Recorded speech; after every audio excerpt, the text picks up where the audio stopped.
Hello everyone, कैसे हैं आप सब लोग। आज के लेक्चर में मैं फ्रैक्शन प्रॉब्लम से रिलेटेड एक प्रॉब्लम डिस्कस करूंगी।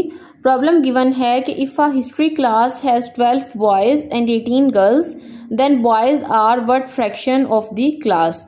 यानी कि आपको गिवन है कि एक क्लास है, उसमें 12 बॉयज़ एंड 18 गर्ल्स प्रेजेंट है। आपने बॉयज़ की फ्रैक्शन बतानी है जो कि उस क्लास में प्रेजेंट है। तो इसको करने के लिए सबसे पहले आपने मेंशन करना है टोटल नंबर ऑफ स्टूडेंट्स। जाहिर है कि total number of students number of girls plus number of boys होंगे and that is equal to 30। ठीक है, अब आपने क्या करना है, आपने फ्रैक्शन बतानी है। तो फ्रैक्शन बताने के लिए आपने करना होता है आपके पास जिसकी फ्रैक्शन पूछिए, आपको नंबर ऑफ बॉयज़ का कहा गया है तो 12 बॉयज़ हैं, आपने उसको न्यूमरेटर में लिखना है और आपने उसको डिवाइड कर देना है डिनोमिनेटर से। अगर मैं इसको फर्दर सिंप्लीफाई करूं तो 6 2 ज़ा 12 एंड 6 5 ज़ा 30 that is equal to 2/5 and that is option number D. ठीक है, and this is your required answer. तो इस तरह से आप फ्रैक्शन प्रॉब्लम को इजीली सॉल्व कर सकते हैं।